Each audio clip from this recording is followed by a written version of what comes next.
oregano ang sagot dyan. So ngayon, pipitas ako din sa halaman namin ng oregano. Ipapakita ko sa inyo kung paano magdikdik at inumin ang katas ng oregano. At very, very healthy ito.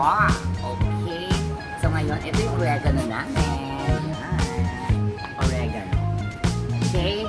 So anyway, don't forget to subscribe to my channel, click the bell, feel free to comment, and also, watch nyo na rin ang iba ko pang mga wellness video sa channel ko. Salika, pipitas ako ng mga 4 na peraso lang muna, 4 na peraso na oregano. At maraming benefits ng oregano ha. I-search nyo na lang, i-explain ko yung iba later sa video na to, yung mga benefits, healthy benefits at sa wellness natin, yung mga kagandahan ng oregano.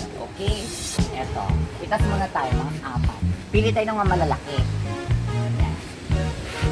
Kahit pa paano malalaki. Yan. Lapit na. Focus. Yan. Kuha tayo ng mas malalaki pa. Wala masyadong malalaki. Ito na yung malalaki. Eto.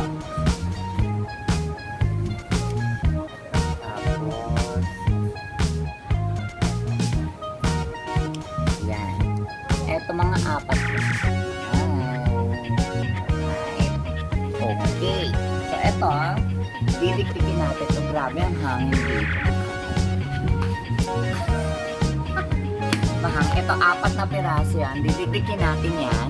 And then, mabisa ang katas ng oregano sa mga inuubo, sa mga senior citizen matatanda. Okay, so dapat yung tama lang. Huwag masyadong sobrang dami ng dahon. Tapos iinumin mo yun. Katas yun. Didiktikin. Papakita ko sa inyo. Para pa! Ganon. Fresh oregano is a great antibacterial agent loaded with antioxidants that help prevent cell damage and boost immune system, and also excellent source of fiber, vitamin K, iron, vitamin E, and calcium. Based on proven research and also my experience, oregano can cure coughs, asthma, allergies, bronchitis, painful menstrual cramps, arthritis, and urinary tract infection, and more. Hello, yes! Ito na yung hinugasan natin. Kailangan hugasan muna ng konti. Bahagya yung dahon ng oregano. Tapos didikdikin na natin siya. Ganito kong ginagawa yan. Okay, yung lola ko kasi mahilig din sa ganito. Yan. Do it!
Ayan. So, ito yung katas ng oregano. Ayan.